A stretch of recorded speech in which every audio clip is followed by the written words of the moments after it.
And you got your summer cut on, huh? Well, that's why it took so long. I had to dry my hair and everything. Oh, a bunch of comedians this morning. Okay.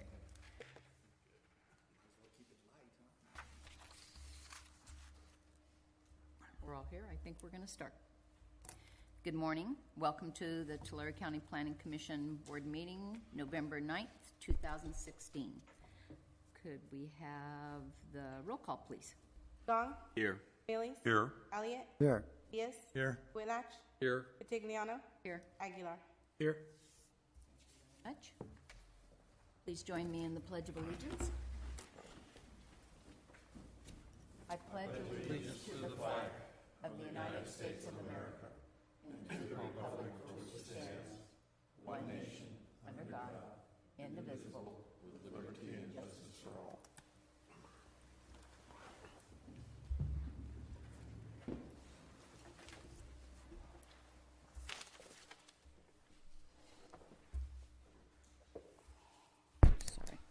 At this time, members of the public may comment on any item not appearing on the agenda. Under state law, matters presented under this item cannot be discussed or acted upon by the Planning Commission at this time. For items appearing on the agenda, the public will be invited to make comments at the time the item comes up for Planning Commission's consideration. So that all interested parties have an opportunity to speak, any person addressing the Planning Commission may be limited at the discretion of the chair.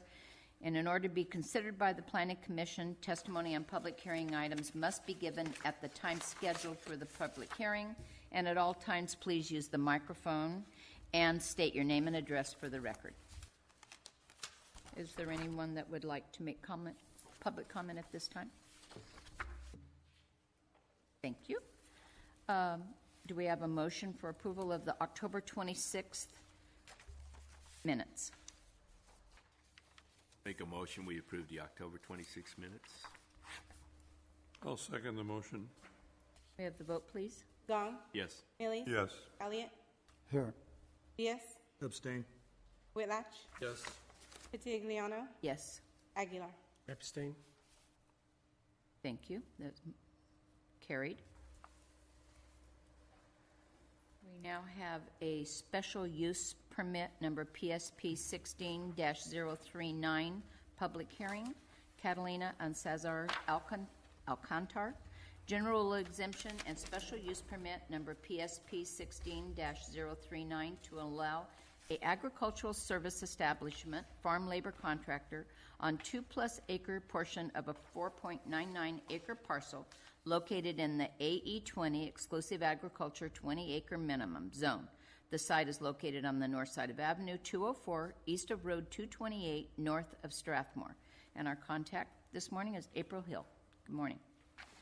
Good morning, Chairman Vitigliano and Commissioners. I'm April Hill, Planner 3 from County's Planning Branch. The business is a farm labor contracting firm that operates year-round. The applicants acquired the property in June of 2014. The application was filed in response to a code compliance violation for operating a business in the ag zone without an approved use permit. The owner does not live on the site but has submitted a building permit for a house. No expansion or additional structures are anticipated. The parcel has frontage on county-maintained Avenue 204. County Public Works requires drive approaches to be constructed at all proposed and existing points of access and to surface the on-site parking areas and driveways for all weather conditions to reduce dust. The project is consistent with relevant elements of the general plan with a conditionally approved use permit. The surrounding properties are zoned AE20 and contain agriculture and scattered rural residences. With a conditionally approved use permit, the project is consistent with zoning regulations and applicable development standards. Equipment stored on the site includes 9 trailers, 5 forklifts, portable toilets, and harvesting equipment such as ladders, bins, and buckets. Some of the equipment is stored inside the building and some is stored outside. Employees come to the site each morning, hitch up trailers of harvesting equipment and portable toilets, and tow them to different farms for as long as needed. and the equipment is brought from farm to farm. It's not usually returned to the site. Harvest must continue. The parcel and nearby smaller parcels appear to be created legally by parcel maps before zoning was applied through the RVLP rezoning study. Here's an aerial of the facility that shows a storage building and a building pad from a burned-out residence. In your packet on the last page is an aerial of a closer-up aerial. The packet that was passed out by Velma just now. The nearest off-site residence is about 50 feet west of where the activities take place. Those neighboring property owners, Terry and Lorraine Cotton, and family member Irv Miller, have expressed concerns about dust and noise generated by business activities, about activities that begin before 4 a.m. on some days, about truck traffic, about maintenance of portable toilets, and about stored equipment blocking their view. A letter with their comments was provided to the commissioners and is inside in the packet that was passed out today. Planning staff discussed these concerns with Mrs. Alcantar and her brother-in-law, Amir Alcantar, who are here in the audience today. On Monday, we negotiated some changes to the site plan and conditions of approval, which were passed out to you with the memo clarifying the issues. Here's a 2013 view of the site before applicants started operating the business. It shows the driveway that is currently being used, both for the neighbor's residence and evidently the business. A notice for the public hearing provided a 10-day comment period, was mailed to surrounding property owners within 300 feet, was also published in the Times Delta. No other comments were received other than from the neighbors to the west. And the site plan has been revised and attached to the memorandum. Also attached are the applicant's state and federal farm labor contract license and registration, and as I said, the aerial photo. Bullet points on the concerns that are addressed in the packet. Regarding the portable toilets, a licensed company must be used to pump the wastes out and to bring those wastes to an approved disposal facility. The cleaning is to take place on a hard surface as an additional condition of approval. That question, April, Yes, thank you, Mr. and Diaz. maybe you'll get to it. As I recall in the letter, there was a complaint that this was done early on Sunday mornings and stuff like that, which, was that addressed here? Have you addressed that? No, we didn't. We didn't address the scheduling. Okay. See, maybe I missed it, misread it, but did that letter say that pumping occurred on Sunday mornings? I didn't see the Sunday morning. Yeah, we didn't address the scheduling of when the pumping company All right, were maybe I just add a misread condition it. of approval for that. Excuse me, sir. Okay. The driveway will be to the east of the shed and loop to the house's proposed driveway, as shown on the revised site plan. The storage area will be east of the shed and be fenced and screened. It may be larger than shown on my draft revision, but is to be kept east. There's to be a fence installed along the lot line on the west side with privacy slats. The applicant does plan to fence around the entire property at some point. We talked with the applicant about keeping a log to track the days and times when workers come to the site, and keep that log for 12 months and to monitor so that county staff can monitor that quarterly. Operating hours, we propose the condition that they start at 4:45 in the summer months or 6:30 in other months and stop by 8 p.m. No activities to stop at 8 p.m. This ends staff's report, unless we have additions from the Yes, I do have a other question. side. Thank you. I did find this in the letter here. It's got a statement here, the last three sentences on that first page. It says, most Sunday mornings early, they have a pumper truck come to empty the potties. Then they spray out waste and chemicals onto the ground while cleaning them. Through the chair, this is Aaron Bach, planner.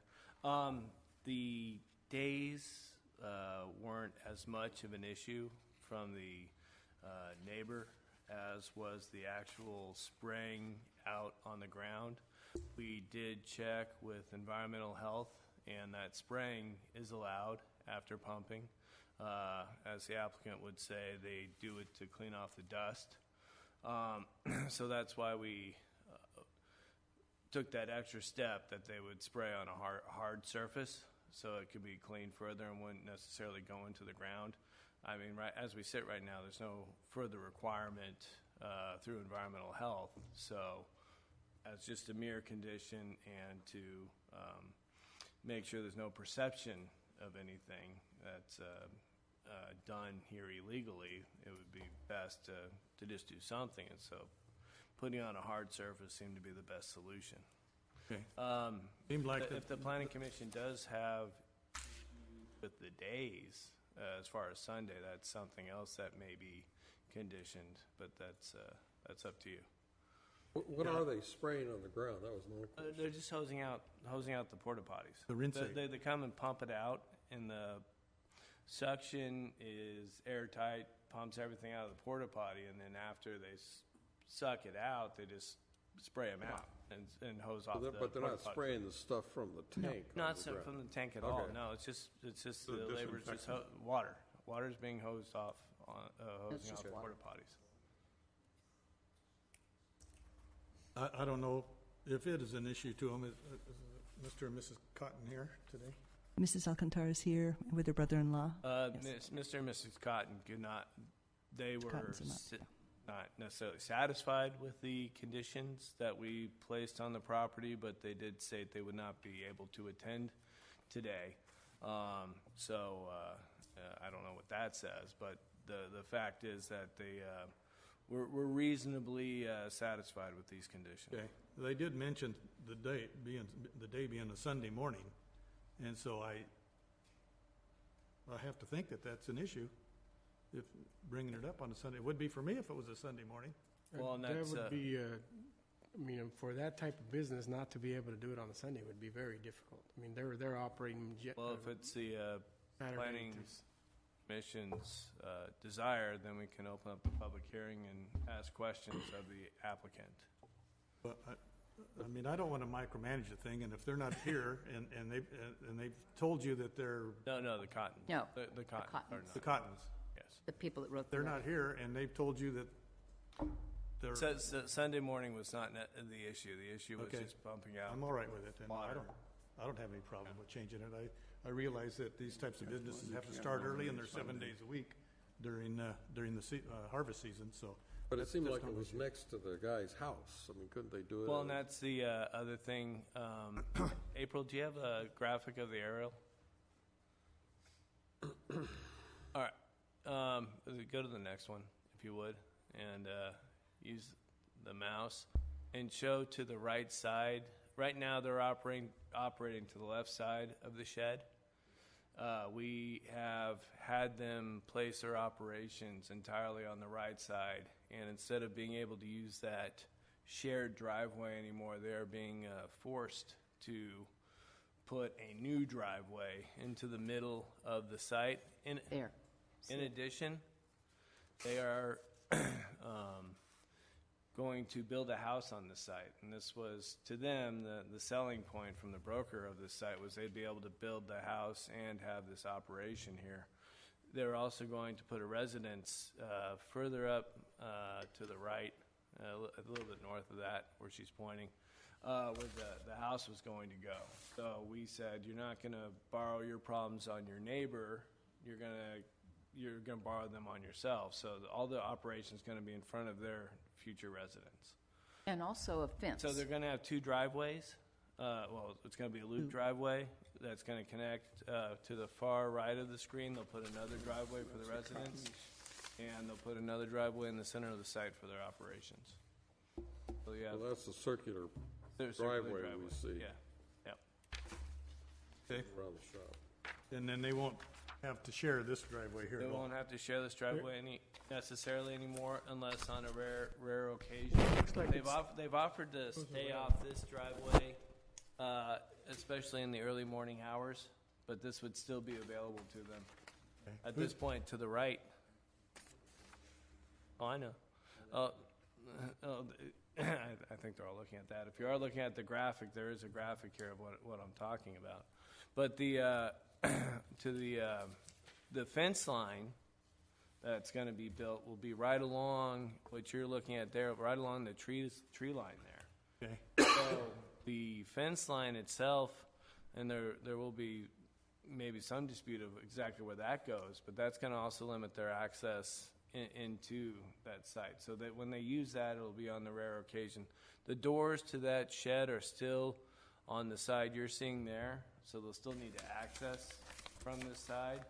But the operations early in the morning and all the other issues they have with that will be limited to a high degree once the operation moves into the middle and the driveway moves into the middle of the site.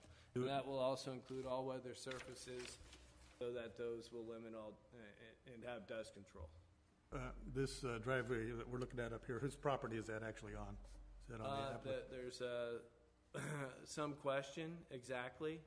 What we're looking at right now, we'd say the majority of it's on the neighbor to the west site, but there is at least a couple feet, from what I understand, that is on this side as well. Okay. So it's a shared driveway. There's no easement for it. They're just kind of allowing each other to use it. They don't want to put the fence that close to where they are making some concessions here and are willing to make concessions on the location of the driveway, because the neighbor also has a trailer he needs to get out. So if they put the fence too close and down that line towards the middle, he won't be able to use it either. So they're going to try to keep that fence more on their side, and the concession being that they will move all the operation to the right side of that shed. Okay. There was a comment on some equipment being stored in their view plane. Now, some of the debris and some of the old equipment that's behind the shed right now, which is in the view shed of the father-in-law who lives in that little house on the left there, that will be removed, and that's a standard condition of cleanliness for the site. And also, if it becomes an issue, as I've told the neighbor, they can always call us. We'll be inspecting once every 3 months out there, so that'll be cleaned up. Plus, there'll be a fence with slats. Plus, I there'll was be a going to fence say, with how slats. it's going to be a cyclone fence, Cyclone fence with probably slats. We were 6 thinking feet at least. 6 feet, and we were thinking of bringing it. You already have those bushes and trees there, so the side of the shed's pretty much well cleared, screened. But the past that, we were thinking that really up to the applicant, if they wanted to remove the slats going north of that, that would be another concession to the neighbor, so to keep his view shed really clean. But talking to Mr. Cotton himself, he doesn't think that's necessary. They could keep slats all the way down, but for the most part, I think once they remove that debris and the old equipment from that behind the shed, I think that'll clean up a lot of the site. April, the house there on the left, right along the road, is that the That's the people that family wrote members. the letter? Okay. Right. I mean, their house is right on the road. So. Right, it's Okay. within the yard areas. Okay. Yeah, we looked into how they're doing with their regulations, and they seem to be meeting all the setbacks. Okay, thank you. Is there any more questions from then I'm going to open the public hearing for special use permit PSP 16-039. Is there anyone that would like to make a public comment at this time?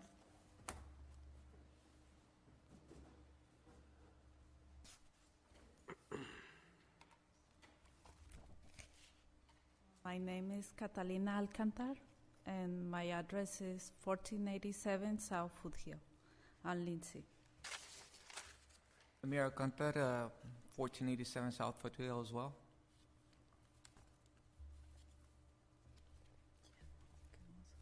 Our comments? First of all, just for to start, that picture we're looking at, it's a little outdated. I don't know how long. We said it was 2013, because the driveway we're using is not the driveway that is shown. We got our own driveway to the right of that, and it's covered with DG, which is a base material that has a 90% compaction. So there's hardly any dust coming out of that. So we are, just to clear that out, we're not using his driveway, and I believe that is his driveway on his side of his property. So we're staying off of that. When we talk about, I think we got the porta potty issue cleared out. It's a company that takes care of that part of the business. We have how they fit us into their schedule, and when our equipment is back at the yard, it's kind of out of our reach. We don't do any kind of cleaning to the porta potties. The water that is being rinsed out is just because the porta potties have dust, so they rinse out the porta potties. So when they go back to the laborers, they're clean. They got to meet OSHA regulations. So there is no wastewater being dropped into the ground. That's all clear. I don't know. Did you have someone from the county come and inspect that? Yes. Well, the environmental health doesn't necessarily inspect them, but they are licensed to do so through the county. So as long as they're in compliance, and they didn't have anything noteworthy from Allison Environmental Health that would raise any red flags to us as far as operations. So it sounded like it was all in compliance. So I don't believe we're.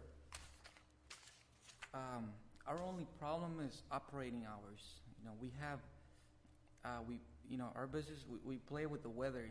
We don't have control of the weather this time of year. Because of the dew, we start a little later, but we have to meet the packing house. What they require in fruit, we have to meet that. And whether sometimes it requires forklift drivers to stay out there at midnight. I don't know if any of you live out on the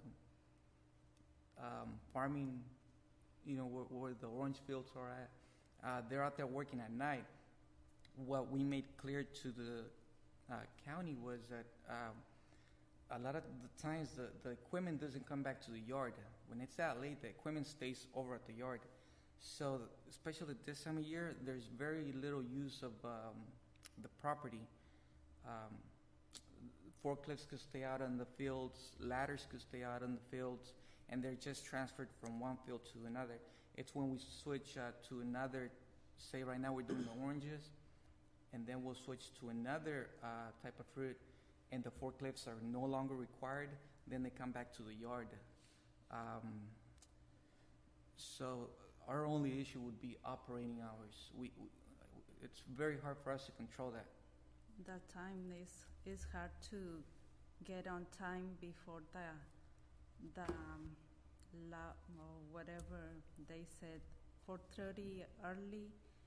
Sometimes we had to start more early than that because the heat is too hot. I don't know, but I have one question. Is the first time that one contractor labor have asking for permit? The first one? I don't think so. No. And I don't think that is right. They have to give me my time. Doesn't work for me because that time. I don't think we can do that. It's too hard. I saw the 8 o'clock in the evening, so in the summer, it's still daylight at 8 o'clock. In the summer, we came early because we start early. But right now, sometimes we start at 1 o'clock on the p.m. So they go to Bakersfield, Maricopa, and they take 1 hour or more. So sometimes the more is at 11 p.m. 11 o'clock at night when Yeah. you get back and get your equipment in. Yeah, and they give me 8, we're going to parking everything outside because Which what you I can't, have to shouldn't do either, yes. Now, the other thing is we have a petition, well, already got a permit to build. See, when we got this lot, or this 5-acre lot, our idea was to build our house and run our business from this 5-acre lot. So we talked with we had a Landmark Realty in Lindsay. The broker said that this was agricultural and we could run an agricultural business off of this. Ours just very, for the agricultural business, like we said. But we are planning to make this our home. We have we've already got our plans, and that's going to depend whether we build or not, because if we cannot run our business from here, and we've already spent a good $10,000 to $12,000 on plans and permits to build a home there, that we're not going to be able to build. It kind of puts the home issue. We got our plans early in the year, approved by the county, and all that's just been putting up. I mean, we got the loan, we got everything's ready to go, but we're having to wait on this issue because it's an important part of our life. Whether we build and we can run our business from there. And when we talk about, we're not just using this lot to store equipment. It's not debris. It's all equipment that goes out to the fields. So, I guess,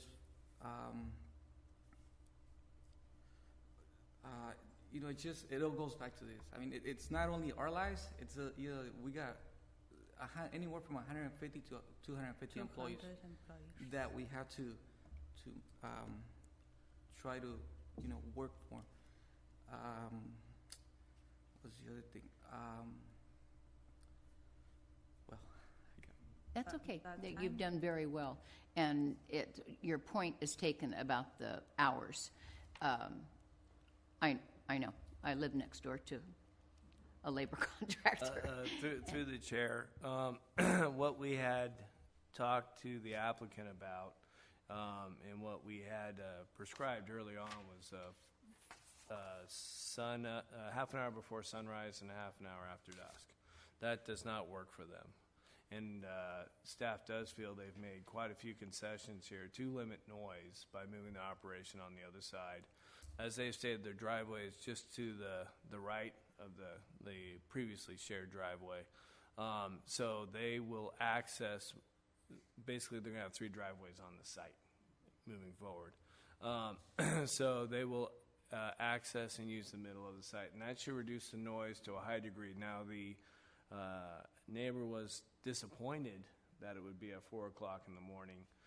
So we suggested that it would be 4:45, which would probably be a half an hour before sunrise during the longest days of the summer. But if it is the Planning Commission's desire, we could change that to 4 o'clock in the morning. It's only 45 more minutes. The complaint was they were starting at 2:30 or 3 o'clock in the morning. I don't know how realistic that is. That's why I want the log. But if it was a 4 o'clock time, that's what we had suggested before, and the question would be if that would work or not for the applicant. Now, I have Just as a starting time. Yeah, it's because of the weather. To tell the truth, we don't like to get up early in the morning. I don't. So, and I'm sure a lot of the guys that stay out later do not want to stay out till 11 or 12 at night picking the fruit. Obviously, sometimes the forklifts don't come back to the yard at that time. They stay out in Bakersfield. They stay out there. But it's not because we want to. It's because of what the weather permits and what packing houses are asking for. And I have a question about this. It's a very good point you brought up. If this was farm ground, which it is agricultural, and there were people picking that crop, and those forklifts had to come in and pick up those bins, which they do, at 2 o'clock in the morning, there wouldn't be this issue. But yet it is ag, so I'm sorry that they don't like it, but that's how agriculture is. Agriculture's 24 hours a day. It's the way it is. So this line of business doesn't fall under the right to farm? Through the chair, we have a couple of issues here. The neighbors lived there for over 30 years, and this is a newer use still within 3 years they've been in business. The zoning and the parcels were split to less than the zoning required prior to the zoning code update back in the 70s that prescribed the AE 20. So they've been there before that time. So it is yes, if this was in, we wouldn't even be talking about operational hours if this was further away from that property. Now, we are a little loath to put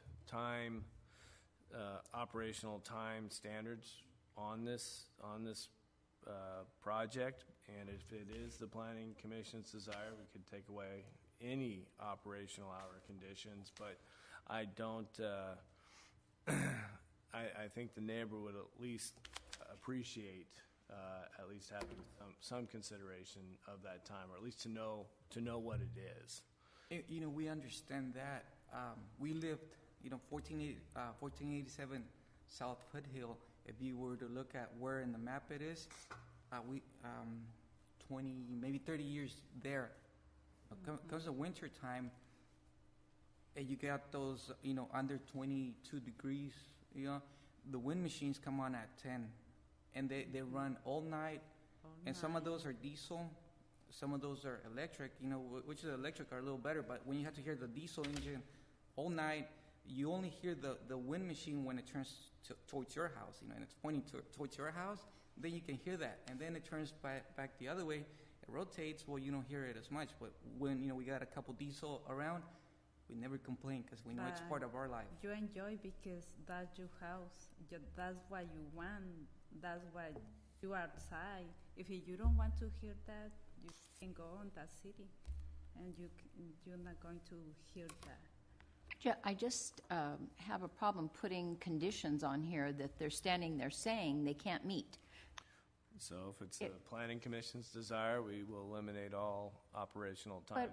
But we want to be sympathetic to the neighbor too, because So the question would be, would you be okay with, through the chair, would you be okay with a 4 o'clock in the morning time frame, and on occasion earlier? But for the most part, that would be the standard. I think we're exaggerating a little bit. I mean, you can see that it was exaggerated when he said that we were dumping a waste onto the ground, which that was not true. We're not really doing much dust because of the base material that was used on the driveway. And I think it's been exaggerated a little bit when he says that we're out there every morning at 3.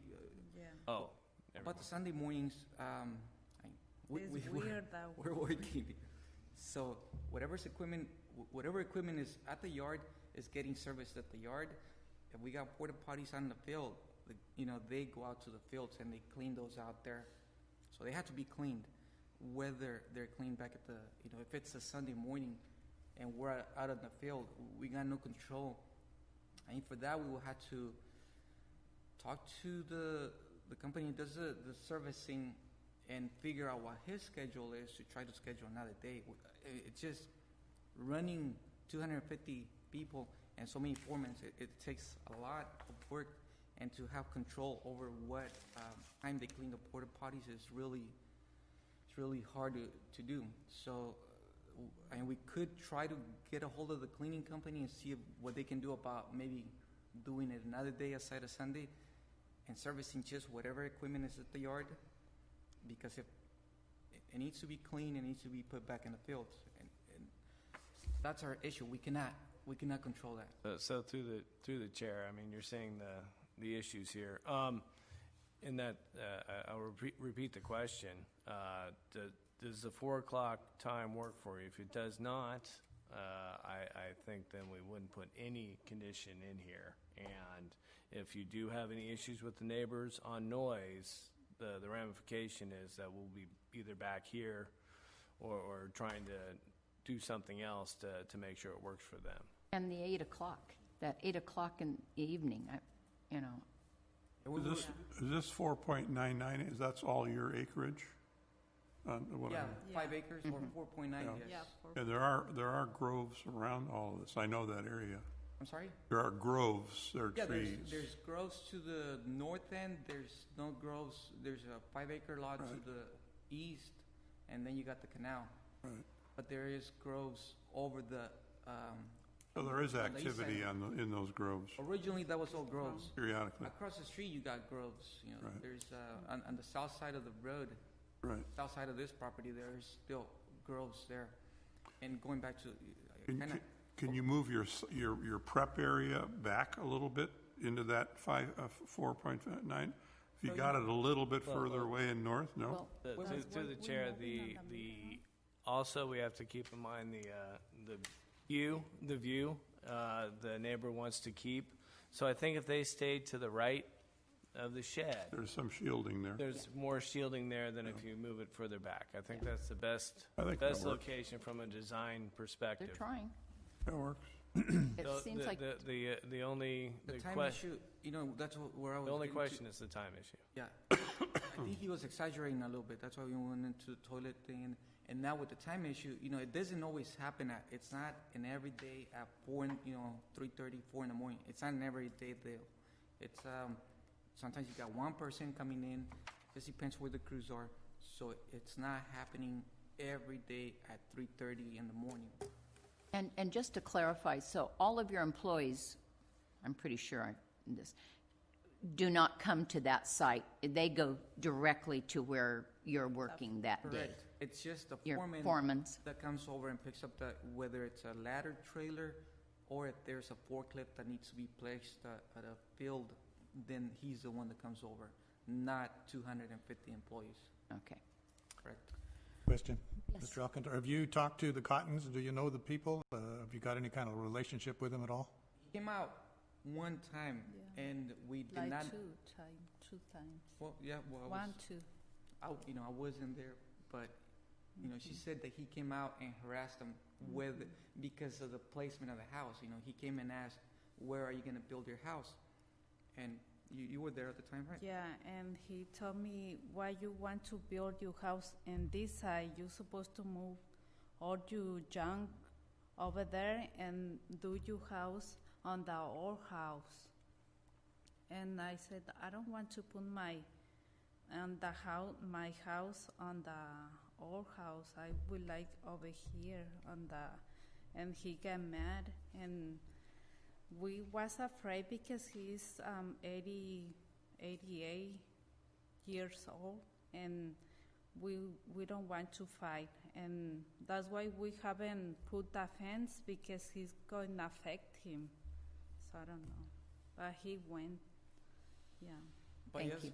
building the fence where the property line is, he's not going to be able to access his mobile home Mm-hmm. from that side. He's going to have to go an extra expense and redo his driveway and modify the way he enters his house, because he has to actually back up into our property, be able to drive into his house.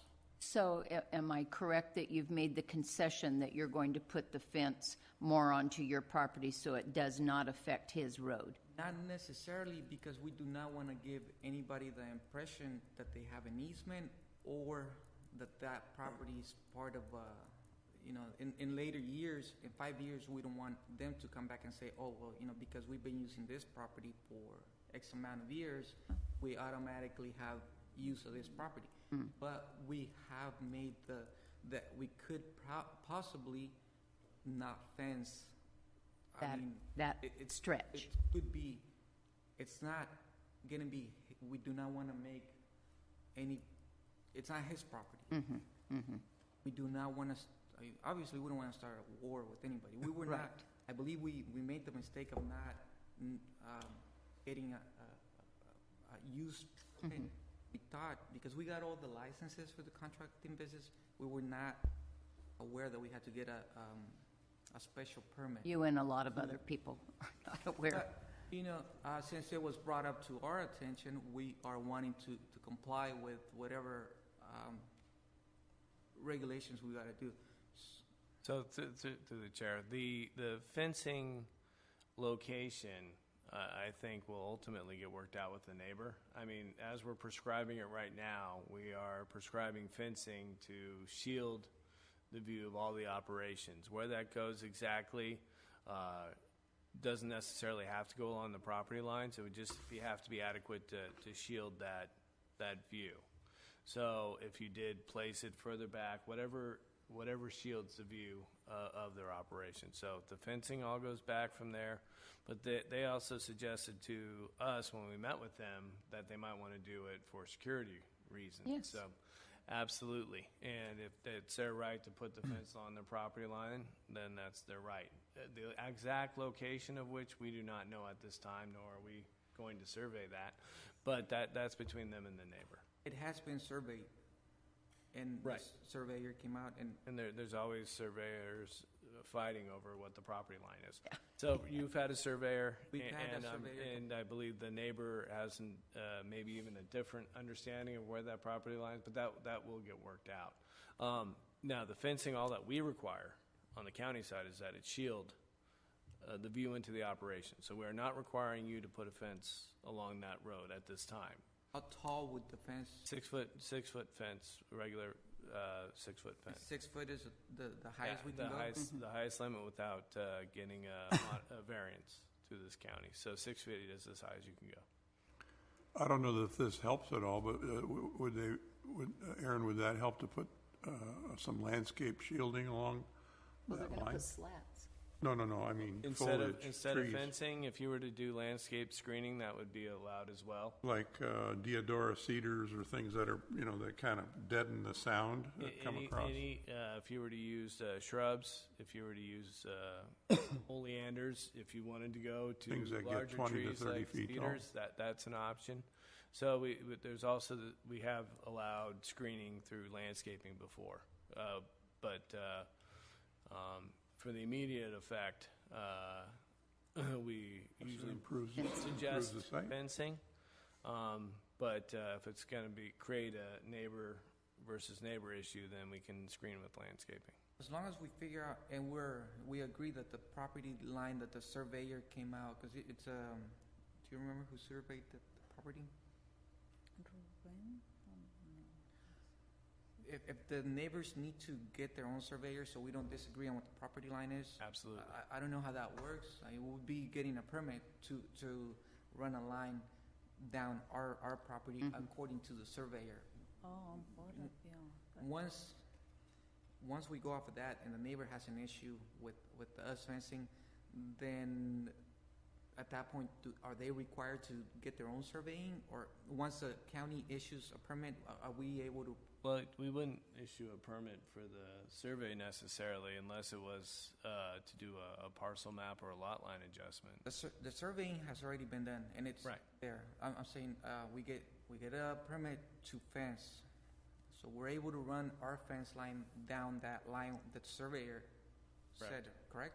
Correct. Yeah, Okay. but I don't know what is the view that he's asking, because I don't Well, have idea.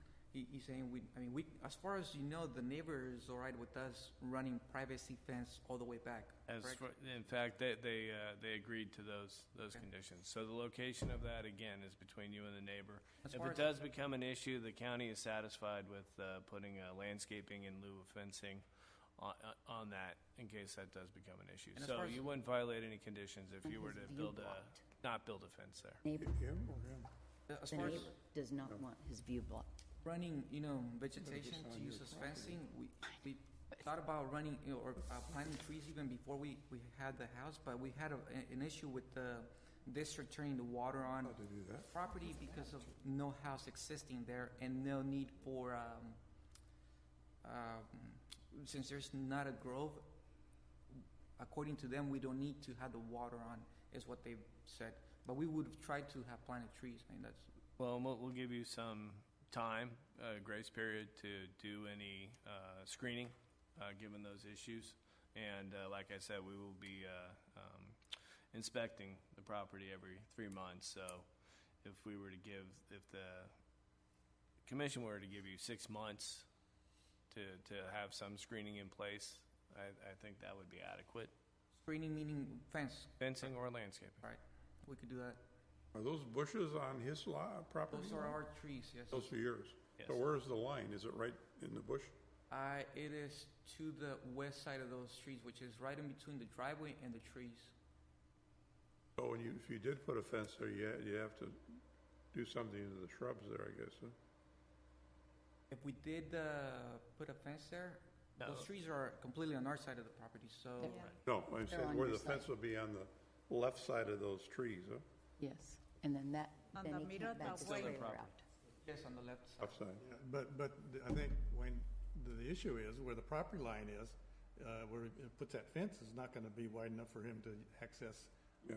the west side or the neighbor's side of the Right. property. So I think he's gonna have to remove something there to get the fence in. I'm sorry, it's property line's a property line. The guy's got a right to put a fence there if he wants. I've never had anybody question a surveyor's where he says it is. Maybe the county has expertise, but, it's part of my business. And surveyor says that's where it is. With modern, satellite information, I mean, sometimes it's way off from what everybody thought. But a modern licensed surveyor, they record that, and that's, as far as I can tell, the judges, I've never had anybody question that. Have you, Aaron? A licensed surveyor's survey? Of course, but Of course. in the development world. But I don't think there will be that much question. You're right. There's Okay. always one neighbor's understanding, and then the survey comes in, and usually everybody agrees to that. So yes, the property line is a property line, regardless. I'm just trying to make sure the county doesn't create any problems by Sure. over conditioning this project. So if we allow you either to do landscape screening, in other words, if you did not build a fence and you did landscaping, that would not violate our condition. That's straight. And maybe that would End up make him doing happy. He fencing. could still back up. The fence wouldn't be along there. And Okay. if they decide to build the fence, that's not the county's issue any longer. Okay, I believe the fence would be more appropriate at this time because we don't really have, like, so at the time we got no water. Well, I mean, it's winter. We could start some plants. It's gonna take a little while. Fencing would be the fastest way to just block any kind of light going over to his side, I believe, or blocking. huge expense for you, too. It's The going to be a expense very would be the large expense. expense, yeah. Thank God the business is doing good. The expense is not an issue, It's time. part of the business. So it was just for us, all along, it was just to allow him to be able to back up or have access to his property, to his mobile home, not the expense issue. Thank you very much. For that, all we need to do is apply for a permit at the county, correct? Well, To you run a just fence? record the survey. Yeah, And I don't record the survey, which need a permit for the fence itself. It's a 6-foot April Hill will chain help link you. fence. No permit needed for a fence, Six- for a six chain foot. link fence. No. No permit needed? So we've satisfied the fencing issue. Back to the timing issue, we did not get a clear answer as to whether you'd be okay with the 4 o'clock in the morning, or if the planning commission desires to put no time condition on the operations. I'm not happy with eliminating time. The Cottons sat down and negotiated this, and they're not here to speak for themselves today, and they aren't understanding there's going to be some time limits on it. And I'm not comfortable changing those without them being here and getting their side of the story. So, well, I think originally we had put 4 o'clock in the morning. Their pushback Don't I is see 4:45. I see 4:45. So that's the pushback. So if it's the planning commission's desire, we can at least put the time limit of 4 o'clock in the What do you morning on think, it. Nancy? I'm more concerned, the 4 o'clock, they don't go out and pick in the dark. that's probably, my concern is that 8 o'clock in the evening. If they drive to Bakersfield to pick, they're going to have to come back after they quit picking and come into this site, and it's going to be later than 8 o'clock. Correct, and you have a good point. You know, it's not early picking. It takes good hours for the semi trucks when they leave the packing house. They deliver the empty bins to the field. It takes a good hour. Say we're in Bakersfield. It takes 50 miles per hour hauling a forklift. It takes a good hour and minutes to get out there. So before they start picking, it takes hours of setting up the fields. Now, when you get out to the field, you scatter out. You scatter all these bins out in the field. It doesn't just happen in minutes. It takes how many bins per set, all that's done a night before. So now you get the bins to the field, and when the forklifts take off from the yard, it needs to be early enough so they can do all this work in the morning before the pickers get to the field. Yeah, I'm afraid that you're asking them to keep a log of when they're going to be working, and that's going to be the whole matter of contention, is that you're still out there working after 8 o'clock. You know, the 4 o'clock you probably could make it work, but So through the chair, I would suggest that we have a limit of, let's say, 11 o'clock at night, or what's the latest you would come back, 11, 12, 11? that's probably, couldn't you live with that? An 11 o'clock? It needs, 11 o'clock is fine. Like I said, it's not an everyday No. deal. It's just when it happens. When it happens, and I hate for you keeping the log and you're there until 9:30, and Well, we, yeah. So 4 o'clock in the morning to 11 o'clock at night during the summer, that's the summertime. summertime, and during, would you need? It's a winter time that we need the 11 o'clock. Okay, 'cause they start. so we'll keep that throughout the year. Throughout the year. The 4 o'clock will be during the summertime, and we'll go down to a half an hour before daybreak during the rest of the year. So we'd suggested 6 months from May to August at 4, and it'll go a half an hour before sunrise for the rest of the year. Does that sound, 4 o'clock. you guys have to sleep sometime, you know. There's going to have to be there's got to be a compromise here. These people have been there for 30 years. Yeah. And they're entitled to some peace and not to be disturbed. Yeah, that's And you why. guys, of course, we don't want to discriminate against business, because we want business to come to the community. So there's going to have to be a compromise here. Now, they've kind of come to the table and compromised some of these times here. So I think you need to probably cooperate a little bit on the time here. That's why we're moving everything on the meter, not on his side, just on the meter. They're moving everything on the other side of the building. Oh, yeah, I understand that. And that's part of the compromise of what's going on here. You bet. I truly understand. To us, it's a very important issue. That's why we made the effort to be here today. Right. To them, it's just a complaint, and they are not here to work out those issues. You have the lives of I understand that, but you guys probably ought to sit down before you get to this point, because we're just here a thumbs up or thumbs down on this use permit. We're not here to micromanage your business. We don't want to do that. So I mean, it kind of bothers me a little bit that we're having to go this far. We're in this thing an hour already, and we haven't even decided on the time yet. So Well, and I that think- shouldn't be our job. Well, as far as there is always the fact-finding nature of the quasi-judicial process that we do at the Planning Commission. So this is that.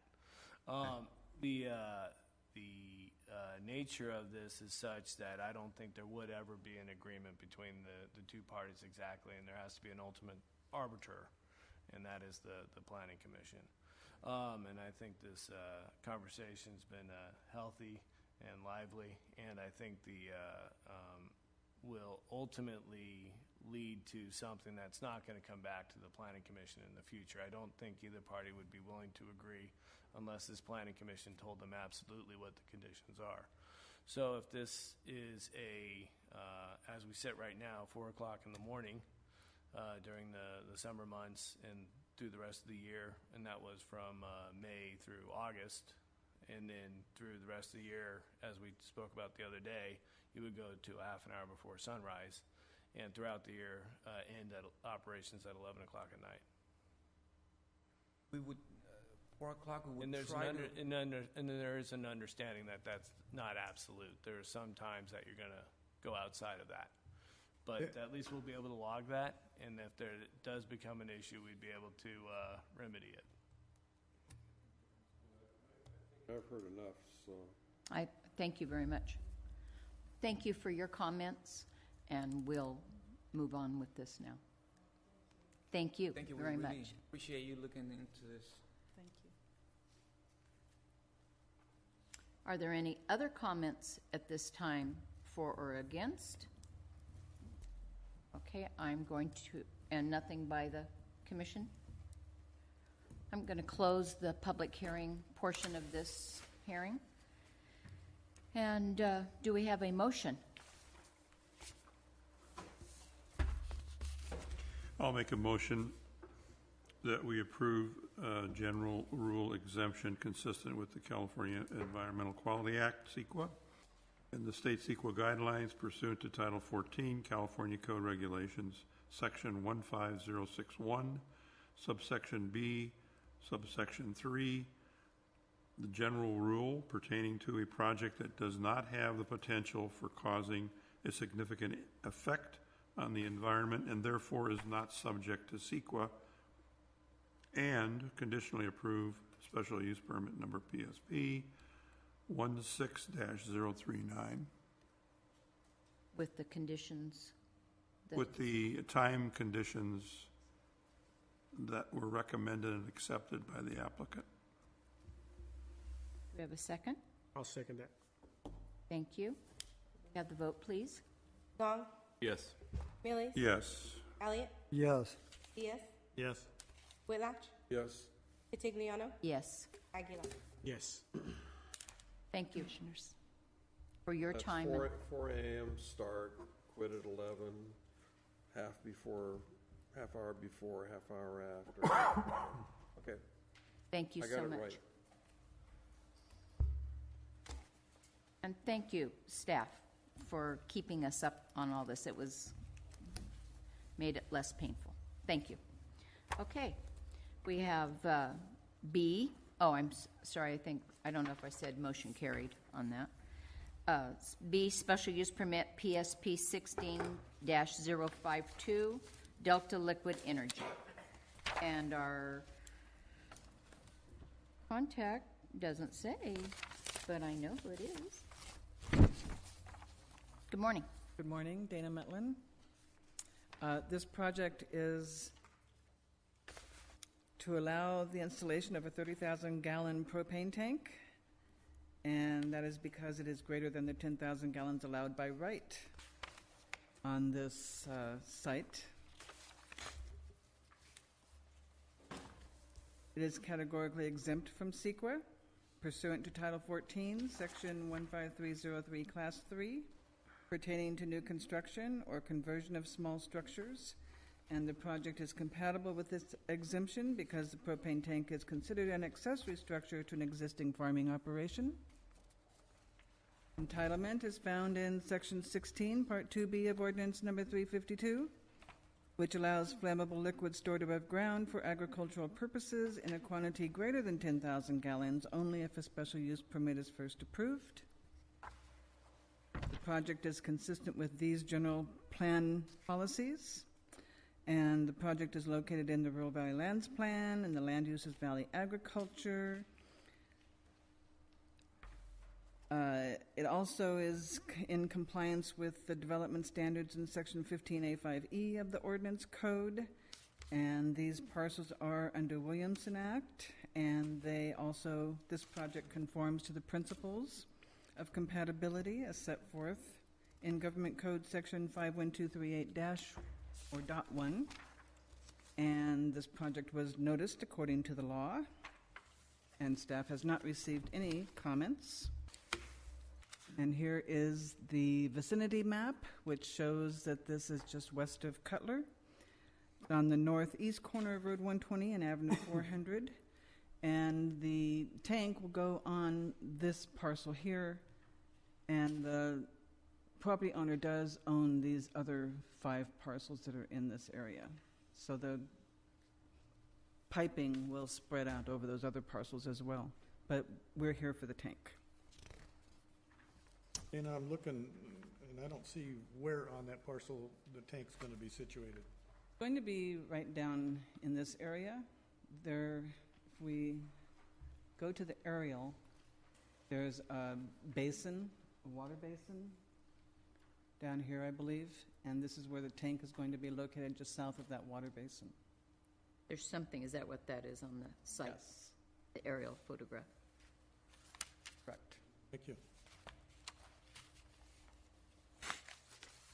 The subject site is zoned AE20, and it does contain a newly planted citrus orchard, and all of the properties surrounding this parcel are zoned AE20, and the whole site is approximately 300 acres. Is there citrus on that? It's newly planted, so this is an old aerial, not, Oh, okay, it doesn't show that. okay.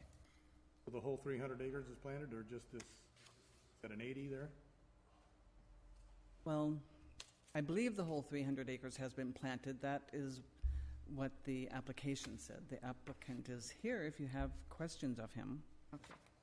But the tank will be sitting on this parcel, and that's what the permit is for the tank, which is over 10,000 gallons.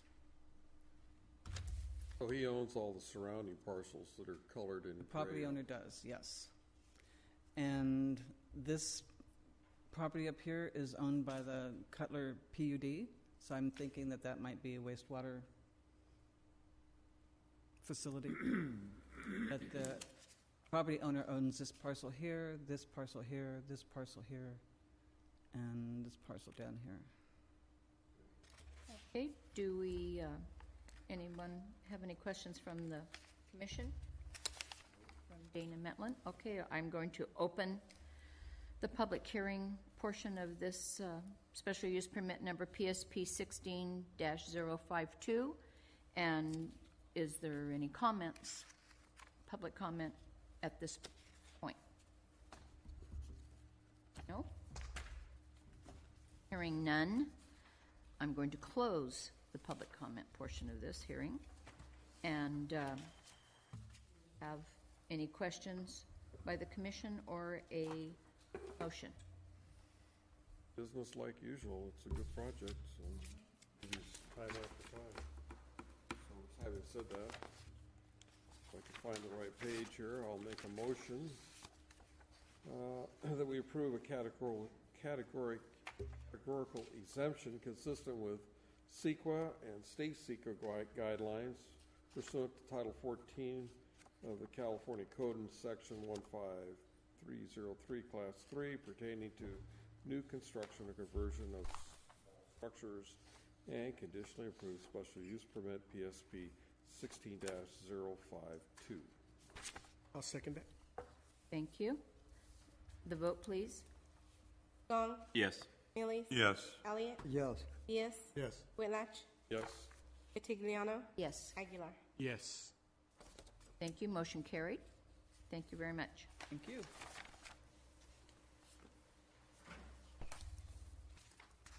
Wow, moving right along. Good job.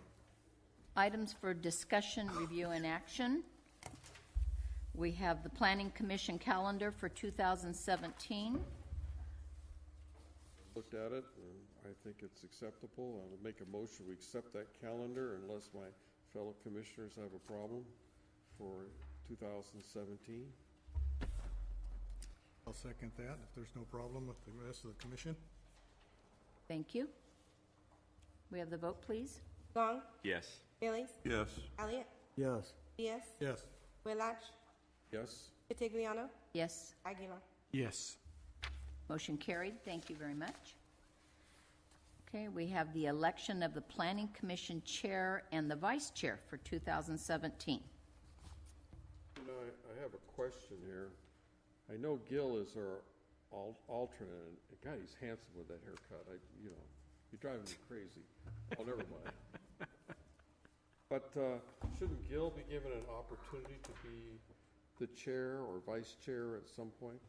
Well, I had that question too, and is he a moving I mean, it almost like it should be a moving alternate. Are the rules? Well, I'd have to look into that. I don't know off the top of my head. this came up, We can delay Before the planning commission makes a decision on this, we could delay that till the December meeting, so we could figure that out at that time. We think it's only fair that he have this burden also, so. Well, it might be a good I'm okay with idea. that. It might be a good idea in lieu of the way the calendar is, because if I step into the chair, I would not be here for January 11th, but I could be here for January 4th. So that's just a little aside to the calendar.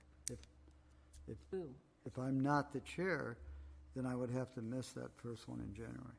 Well, and you would have a vice chair that Have a could vice chair. do that. So Because it's just a note to well, as a point of clarification, and I was going to bring this up in light of some recent concerns on the part of the public relative to District 5. The way this was originally set up 2 or 3 years ago by Mr. Spada, there was an alternate position, if we all remember that. Yes. And there were 5 commissioners from 5 districts. There were 2 at large and 1 alternate. We've seemed to have contorted that a little bit. And I've gone to the Board of Supervisors staff multiple times in the last year and said, I am no longer in District 5. I am residing in Visalia. I would like to take the vacant at-large position. Now, for some reason it says Exeter. I'm not sure why that is, whether there was an Exeter intended for this at-large position at some time historically. But I made that recommendation, and they all said, well, yeah, we hear you on that, but just finish out your term the way you are. And I said, well, the way I am is I'm not representing District 5. Now, that's come up, and I didn't like the inferences to that in the last few hours, but the way it really was set up when we went to an alternate is as I described. So I think that needs to be revisited to decide, are there 5 and 2 and an alternate, or are we changing the configuration? Well, just to clarify, in December of 2015, I believe, when you were reappointed by the board, it was at an at-large position. Correct. So, and that's the way we have you in. Correct. In here as well. But it's always appeared on the back page, incorrectly, and I've attempted to make it corrected. Well, it's correct now. I know it is now. I know it is now. Yeah. But I'm just saying. And there was an incorrect labeling on the online template as well that's been corrected. But I'm just saying, based on what I know, yes, that's correct now. Well, and if you read the But there's no vacant District 5 on here. Yeah.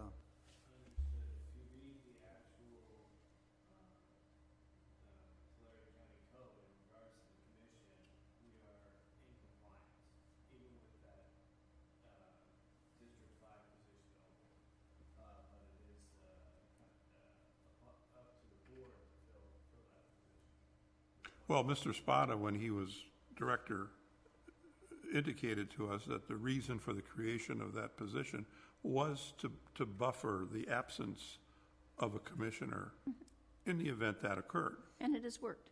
And it's worked fine. But the titles have kind of gotten swished around here a little bit, so I'm just trying to say that it should say on the back, at minimum, it should say District 5 vacant. Mm-hmm. What it should say. And I'm okay with the rest of it, however that falls. I just would like to see Gil not be an alternate, be a regular at-large member, and get the opportunity to take on the responsibility as chair for this board, because he's certainly here all the time. So That's my comment, so. Next meeting, huh? And that's the board's decision, not our decision. That's right, yeah, it's the Board of Supervisors. And they have a couple more meetings to figure it out. So- I certainly don't, I don't object to being vice chair another year too. That's in case Gil couldn't make one, so. It's nothing personal, John, I'm just saying that Gil. No, No, you could be It's the okay. chair and he could be the vice chair. That would be how however it you would wanna- probably. however we You vote need to on be it. a vice chair first, so you kind Anyway, of let's get. get him to be a regular member, Gil, with that haircut, I love it. So. What happened to the beard? They're there. So are we going to wait? Make a motion, we move the election of the officers until our next meeting in December, is it December what? yeah, then maybe staff could make a recommendation on that. Yes. December, 13. We've just made a motion to move the election of the chair and vice chair to the December meeting. And that way, staff can have time to investigate all of our questions. Does that work for you?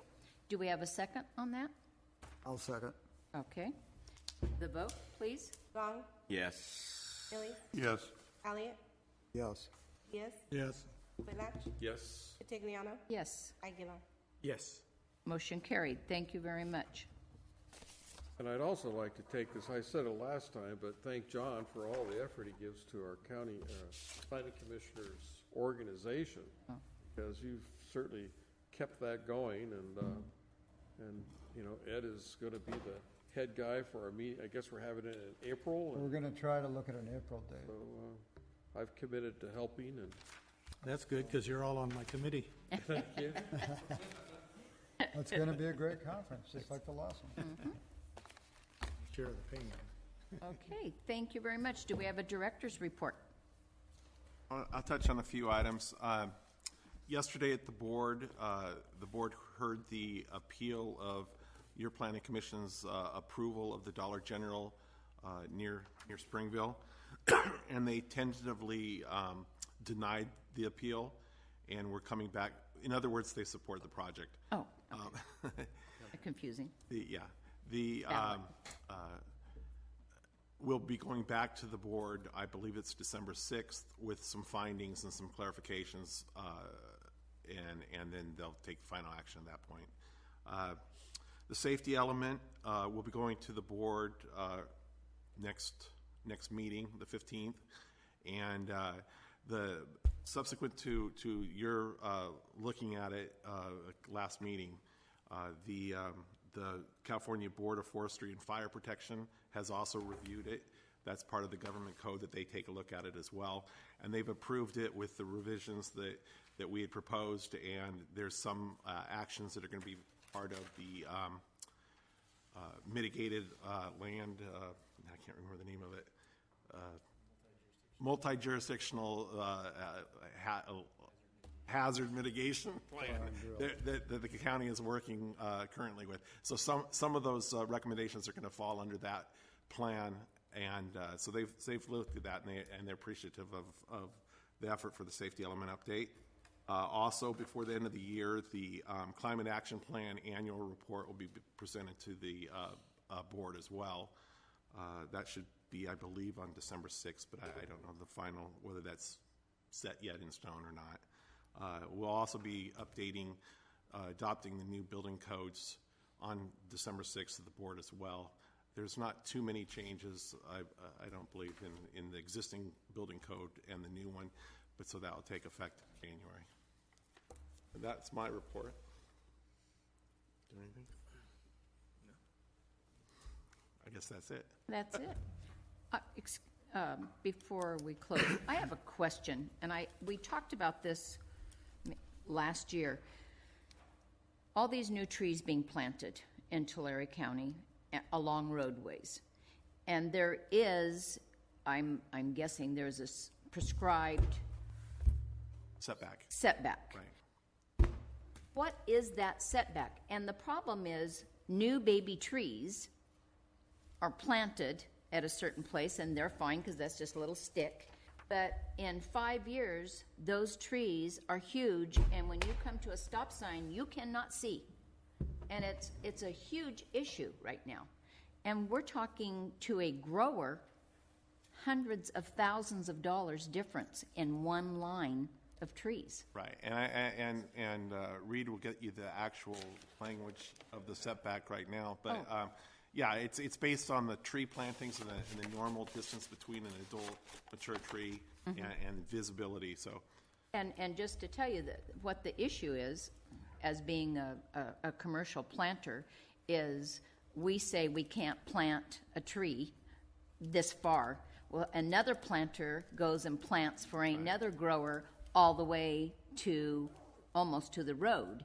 And so it's a very huge thing of contention. Well, my guy planted.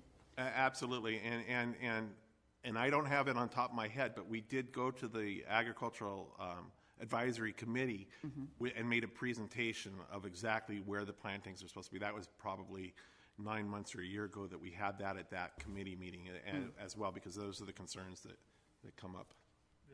The county ordinance is actually 10 feet offset from the edge of right-of-way, or 1/2 of the typical tree spacing, whichever is greater. 1/2 of tree spacing. So I've got an actual flyer that we handed out. You mentioned to the agricultural committee. Oh, that'd be great. Would you I can email get that out to everybody? Thank you. That would help. I don't know. You probably have that question asked. Yeah, a long when time. you yes. So just to clarify this thing, say we got 18 foot. It's probably a walnut. That's probably some of the biggest offenders. 18 feet. Is that a reasonable? 18 to 22. Good. They're going closer. They're trying to get them closer and closer.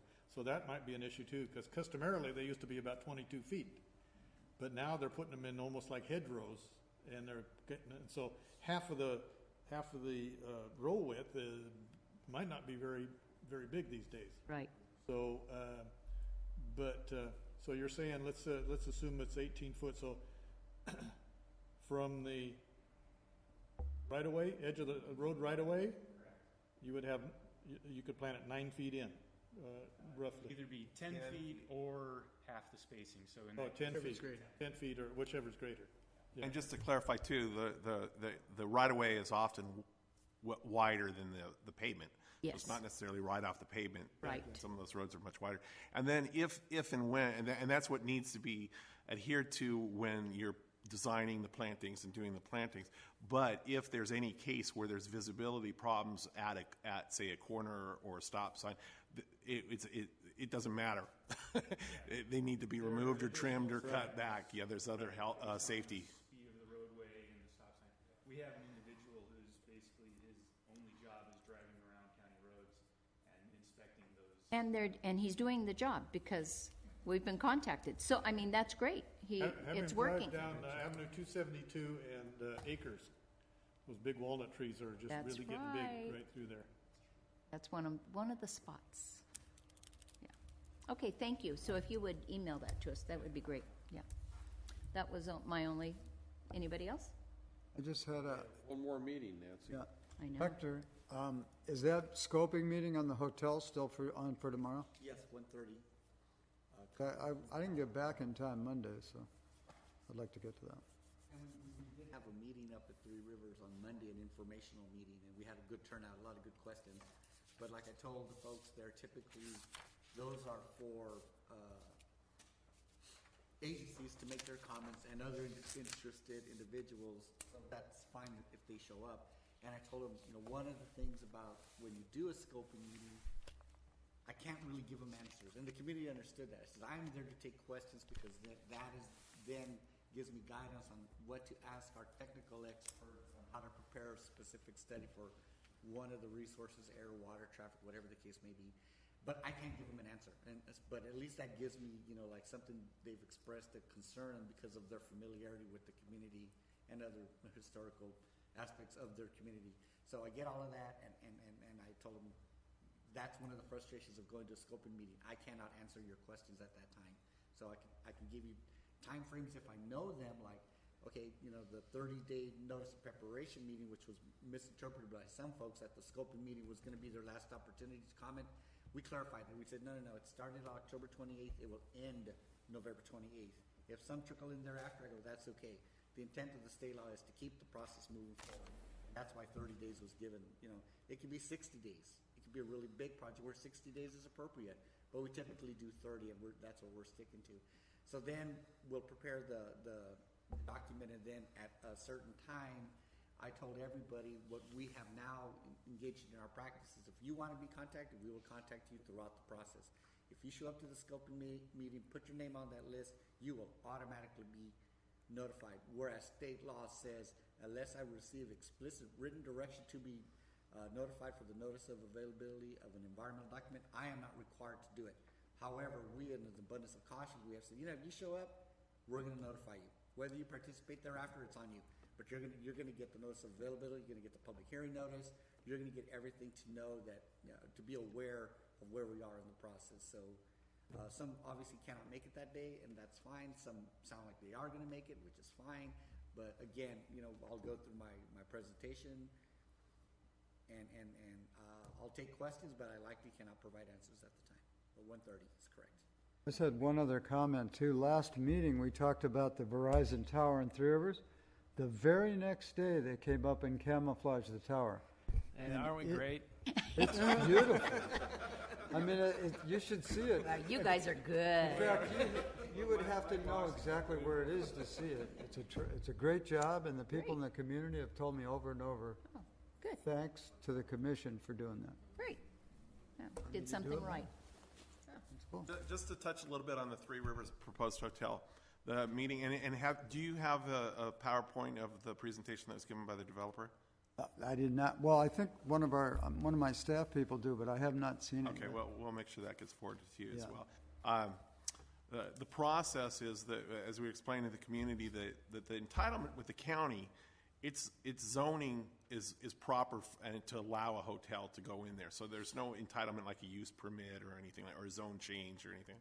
However, they obviously, because of the location, there's many other permits that they still need to obtain from various agencies. Out of an abundance of caution, because of the sensitivity of the location, the developer chose to do a full environmental impact report for the project. And on the county side, we really only needed or mandated building permits. So what we decided to do and talk to the developer to have a final site plan application, even though it's not required, but that's the process that we're tying the environmental document to, is the final site plan, which will be coming before your planning commission at some point in the future, and the environmental document will be tied to that.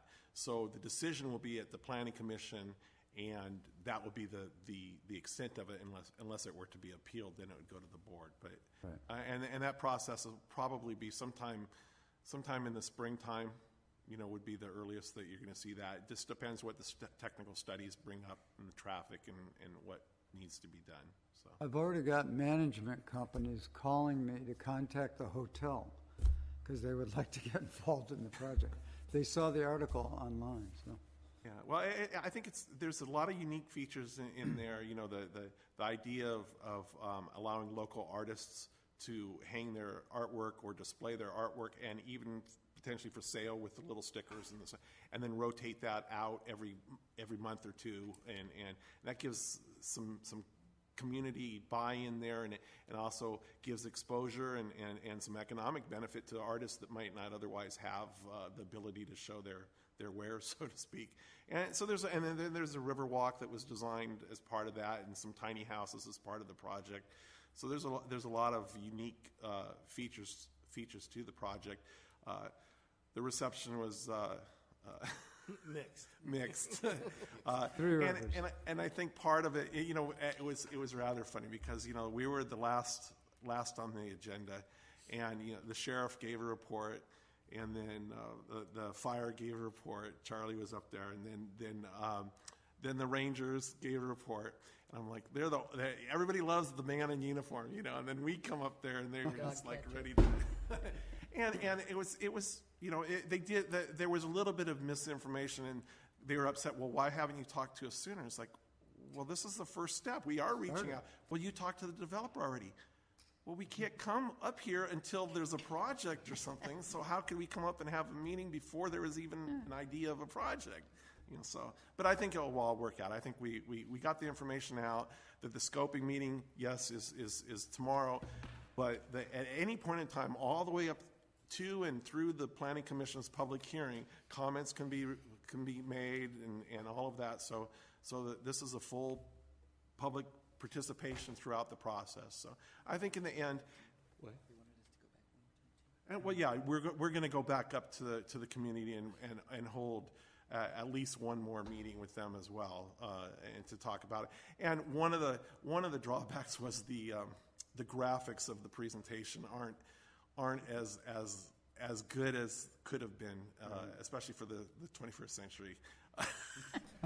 Some of the renderings, the developer has actually been very open to adapting and modifying the appearance and some of the features of the project for the community. Unfortunately, it's not reflected real good in the graphics, and so the community pointed that out. Sure. Well, there'll be a chance to update those. So. Absolutely. Got one last question here. How come we don't have the grand jury monitoring the stuff anymore? But there was earlier. There has to be two of them, and they have to let us know that's what they're doing. So if they're just sitting in, even if they're on the grand jury, that's not an official investigation. We have to be notified. Because in the past, they were here every single meeting. They were, yeah, and there was, I think, one person, but that wasn't an official grand jury anything. It was just one person acting alone. Yeah, and please let me know if you are contacted directly by a grand jury member. It means we've been off the hook. Don't. Looks like a good job, Nancy. Yeah, let's not speak too soon. Yeah. Okay? Finished? Meeting adjourned.